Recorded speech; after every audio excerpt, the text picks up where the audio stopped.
U.S. residents of Reddit, what is a lesser-known fact about the state you live in?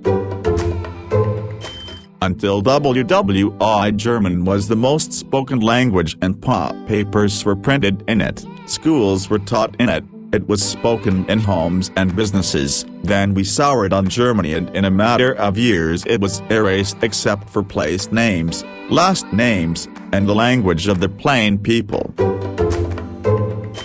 Maine once went to war with Canada. A militia of lumberjacks exchanged gunfire with the Canadian military, but neither side hit each other. In the end, the only casualties were some Canadians killed by bears that were spooked by the gunfire. My home state is Washington. We have a rainforest. A lot of people don't know that. It's temperate but still a pretty cool fact. I currently live in Idaho. A lot of people don't know that we have a crazy amount of Mormons, second only to Utah. 26.42% of all people in Idaho are Mormon. If you mention Minnesota in a Reddit comment section, a bunch of people will start replying with the name of the city or suburb they live in. We're very bored and starved for attention. Well, this week we kind of went national.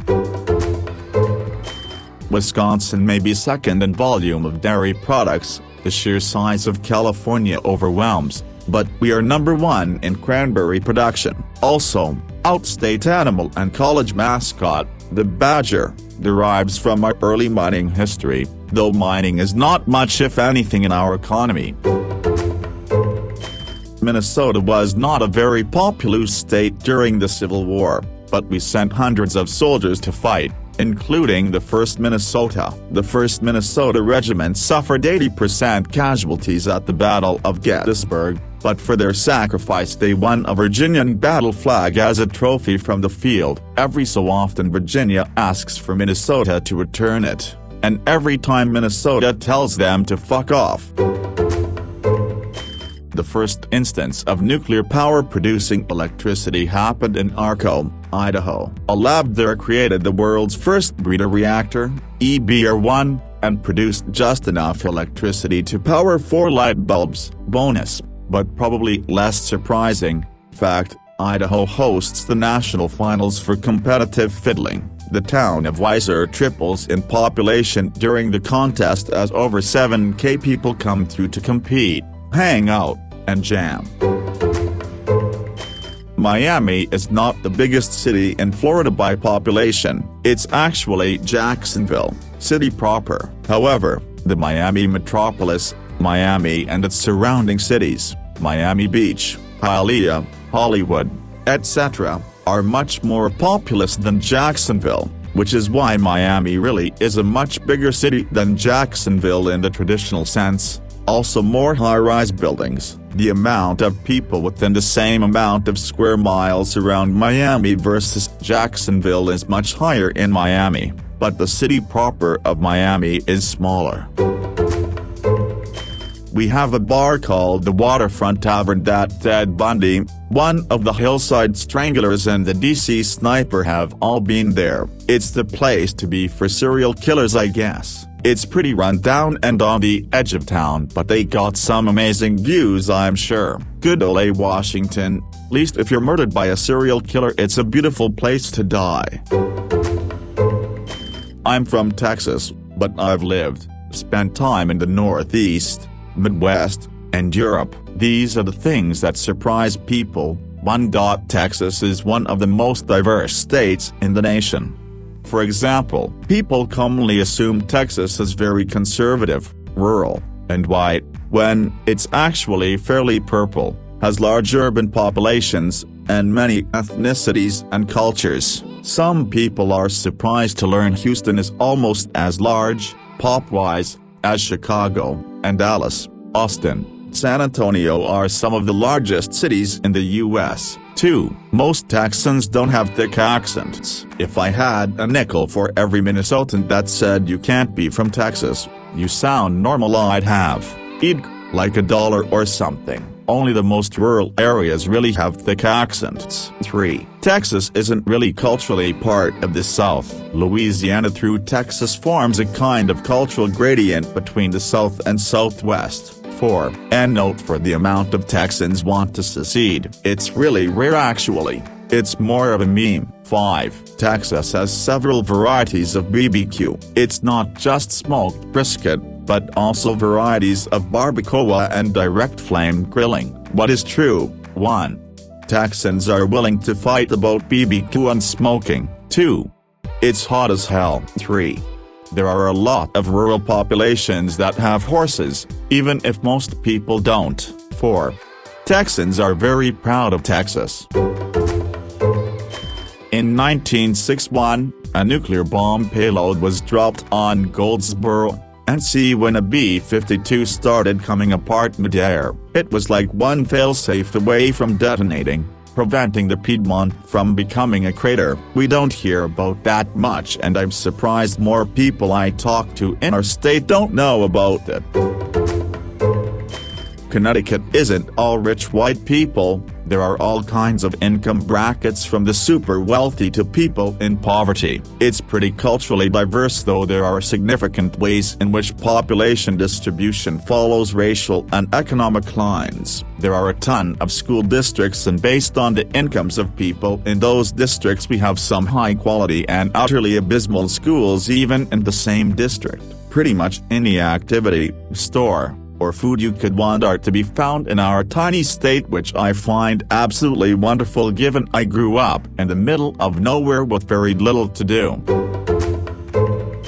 I'm sure there's a comment about Tennessee, but I haven't been able to find it. The 3 parts of TN, East, Middle, and West, are all geographically and culturally very different. To a lot of us, they might as well be 3 different states. It should also go without saying that we're not all dumb hillbillies. There are a lot of brilliant people and institutions here. More great music than you think comes out of TN and Nashville, and not that horrible 3-chord new country you're thinking of. Reddit just saw a comment about Texas and how it's not really part of the South as we know it, and want to echo that here about Tennessee. East Tennesseans see themselves more as Appalachian than Southern, and once you get toward Middle and West TN, it's much more like the Midwest in the South. California has a technically active volcano called Mount Lassen, and although it minorly erupted about 110 years ago, it is overdue for a full-sized eruption. If it does, it could spread dash and destruction as far as San Francisco and Denver. I'm from Maryland, and if you've ever met a Marylander, you already know there's no such thing as a lesser-known fact about our state, because we are indoctrinated with state pride. Insane facts from the moment our moms put Old Bay in our bottles. AKA we really love being from Maryland and we'll tell you all about it. California has over 15 million acres of federal wilderness. No other state in the contiguous U.S. has over 5 million. 15% of California's total area is federal wilderness. The next highest in the contiguous U.S. is Washington, at 11%. Another one people might not know is that California has the record for the deepest snow depth measured in the U.S. In order of admission to the Union, Ohio is officially number 17, and maybe kinda also number 48. In 1953, Ohio was preparing to celebrate the 150th anniversary of statehood when they discovered Congress had never passed a formal resolution admitting Ohio to the Union. Ohio is number 17. The resolutions weren't a thing until Louisiana at 18. Ohio did have an act of Congress signed by Jefferson approving the borders and state constitution. Ohio legislators met at the old state capitol in Chillicothe to approve a new petition for statehood and sent it to D.C. on horseback. Congress approved it that August. Idaho is not as big about potatoes as people think. Yes, we're number one, but we're also big on onions and lumber too. We have the Niagara of the West. We also have a large chunk of our state covered in black lava rock. Crates of the moon is dope. Alaska isn't just frozen tundra. We also have the largest rainforest in the US, the Tongass. Where I live, you can see old-growth rainforest, ocean, fjords, glaciers, and snow-capped 10,000-foot mountains all in the same view, while enjoying mild and stable temperatures that only occasionally dip below the 30s or above the 60s Fahrenheit. Also, because our summertime daylight hours are so long, we grow monster record-setting vegetables. Grew up in California. If California's registered Republicans all form their own state, they rank 20th in population. Los Angeles used to be a big oil town in the early 1900s, and still is pretty rich in oil. Live in Alabama. Space is a major industry for us, and the Saturn V rocket was developed here, among other space technologies. In fact, you will see cotton fields sharing space with tech-related defense contractors and biotech companies at Research Park in Huntsville. The population is actually incredibly diverse, and racism is not really a factor in everyday life. This is more of a subjective response than a fact, but I find it quite beautiful here. It may not have the tall mountains of California, but it's got its own unique scenery, from forests, to swamps, to white sandy beaches. New Jersey is a tiny state, but it's the 11th most populous state in the country with roughly 9 million residents. It also has 5 medical schools, which is crazy considering how geographically small it is, and the total number of 150 MD medical schools in the U.S. Compare that to Colorado, Kansas, Oregon or Arkansas, which are larger states with only 1 medical school. Connecticut. Fun facts: a pickle isn't a pickle unless it bounces. We made the first hamburger in 1895. We genuinely do have an accent, though it varies depending which area of the state you grew up in. Not so fun fact: we have massive problems with income inequality in the state. Not everyone here owns a mansion and goes summering in the Cape, and we still haven't legalized marijuana despite our neighbors all around us doing it just fine. My home of Goa. For whatever reason we are known as the Peach State. Fuck, we have so many streets called Peachtree Street. We are not even in the top 3 states of peach growers. The biggest thing we produce is peanuts. The president who came from Georgia, Jimmy Carter, was a peanut farmer. He almost sold his peanut production when he became president to avoid conflict of interest. Forsyth County, which is Marjorie Taylor Greene is from, apparently didn't have a black family residing there till, I think, the late 1980s. Oprah did a special on us. I think Marjorie Taylor Greene at that point was close to being a teenager. My home of Goa. For whatever reason we are known as the Peach State. Fuck, we have so many streets called Peachtree Street. We are not even in the top 3 states of peach growers. The biggest thing we produce is peanuts. The president who came from Georgia, Jimmy Carter, was a peanut farmer. He almost sold his peanut production when he became president to avoid conflict of interest. Forsyth County, which is Marjorie Taylor Greene is from, apparently didn't have a black family residing there till, I think, the late 1980s. Oprah did a special on us. I think Marjorie Taylor Greene at that point was close to being a teenager. Tennessee almost did not join the Confederacy.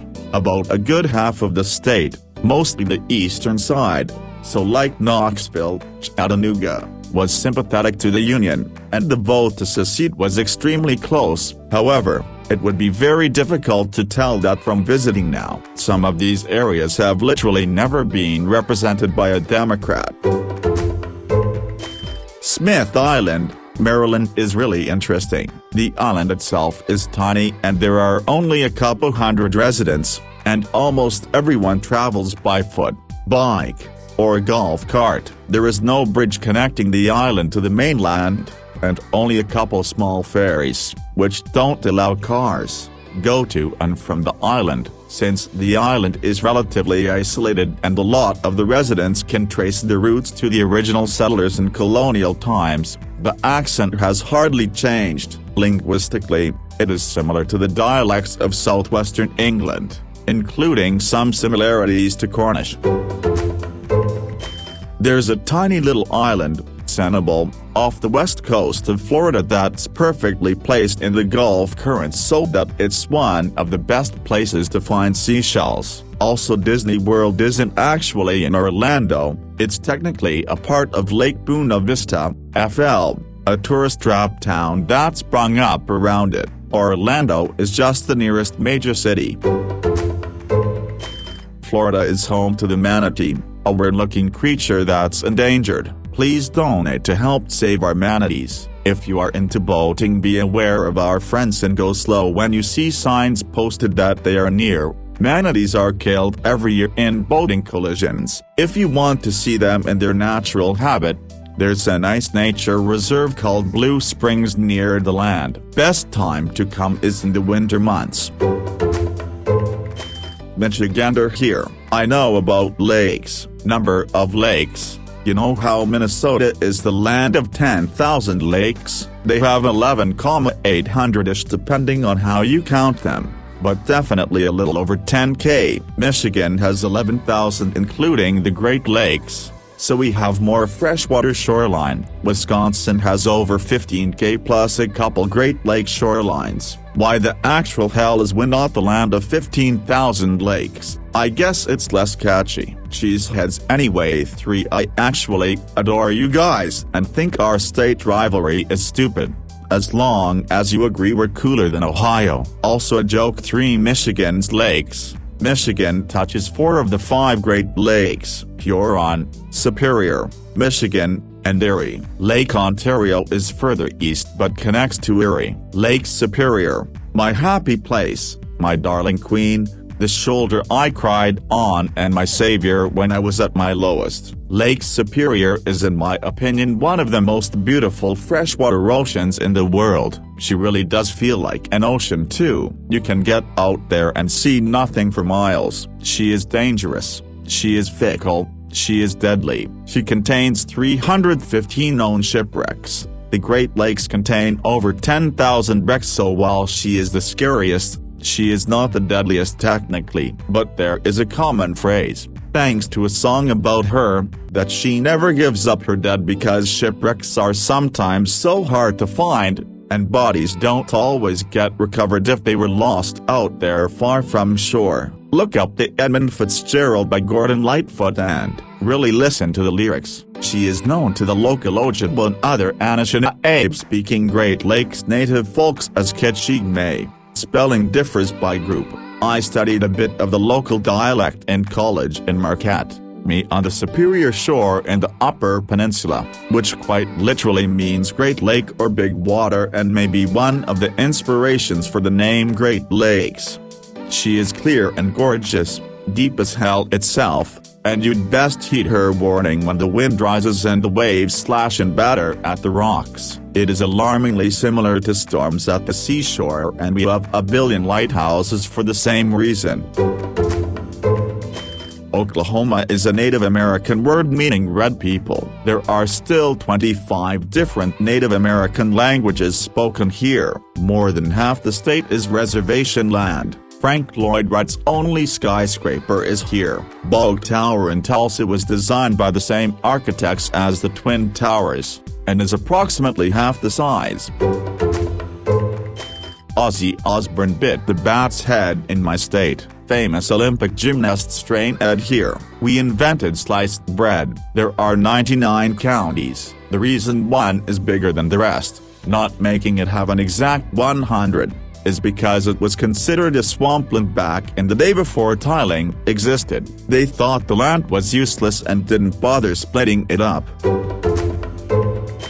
California has a technically active volcano called Mount Lassen, and although it minorly erupted about 110 years ago, it is overdue for a full-sized eruption. If it does, it could spread ash and destruction as far as San Francisco and Denver. California is a lot more than just San Francisco and LA. People think San Francisco is in the northern part of the state, but it's almost 400 miles from the Oregon border. Also, Sacramento is about the same distance from San Jose as it is from Reno, Nevada.